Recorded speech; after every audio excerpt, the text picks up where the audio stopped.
West Michigan. It is 5:12, and we are waking up to a fairly quiet morning commute as we check out the live view. Downtown Grand Rapids, traffic moving along fairly smoothly. This is the East Belt Line, traffic moving smoothly by the Calvin College campus. As you can see, visibility is good. We've had some dense fog issues the last couple of mornings. Certainly could be looking at some locally dense fog this morning, but not as widespread as we've seen the last couple of days. So some icy spots out there, some of those melted puddles, and that moisture from the last couple of days have refrozen now that we've got temperatures down below freezing this morning, but readings will make a quick recovery. Make sure to have those sunglasses handy as we'll see sunshine from start to finish. High temps in the low 50s today, and I think we'll reach the mid 50s tomorrow. Cooler air on the horizon for next week. In fact, by this time next week, we could be looking at high temperatures not beginning with a 5 or a 4. But unfortunately a 3. Yikes, going in the wrong direction, right?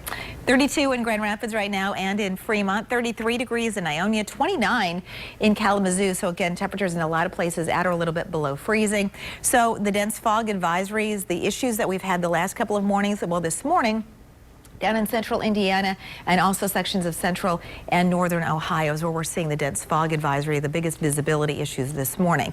As you can see regionally, Storm Track Live, not much going on, so we don't have any precipitation to talk about for today, tonight, or into tomorrow. A weak disturbance could produce a few clouds for us and possibly an isolated rain shower, especially south of Grand Rapids on Saturday. Otherwise today, you can see not a whole lot of activity going on. Almost looks like we had rendered that computer model with no data at all, although you can see a little bit of a cloud push in areas south of Grand Rapids during the early part of the day tomorrow. So partly cloudy skies tomorrow in areas south of Grand Rapids, and then more sunshine to the north.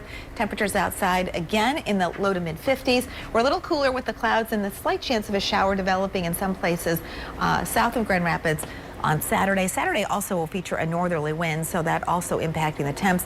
Bright sunshine, 51 the high Saturday, mid 50s with a little bit of more of a wind as the system comes through the area late Monday night into Tuesday. And there you see that cooler air. Yeah, high temperature a week from today, only in the upper 30s. Meteorologist Ellen Baca keeping tabs though on the spring thaw so far. And how are we doing so far? Are we losing a lot of the ice cover on the lakes?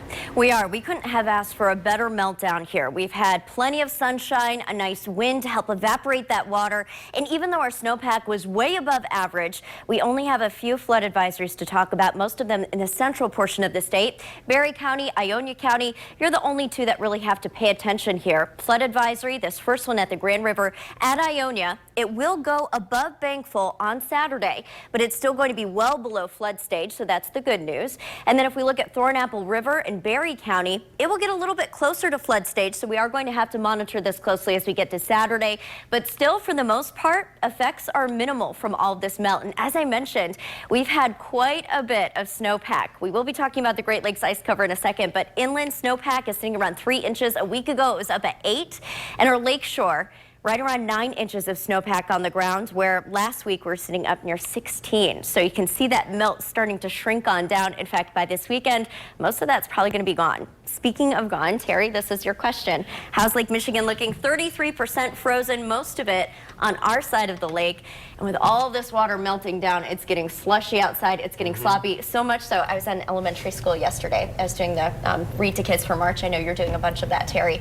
And over the announcements before recess, they said, kids, it's muddy outside, so keep your feet and your heads out of the mud. So you wonder who was the kid that was like, yeah, there I go. There had to be one to trigger that entire announcement. You're right. There had to be at least one. I'm just thrilled to see the green grass in some places, to see something like that. It's almost shocking. Yeah. And by this weekend, we'll see more and more. Okay. Looking forward to that. All right, great stuff.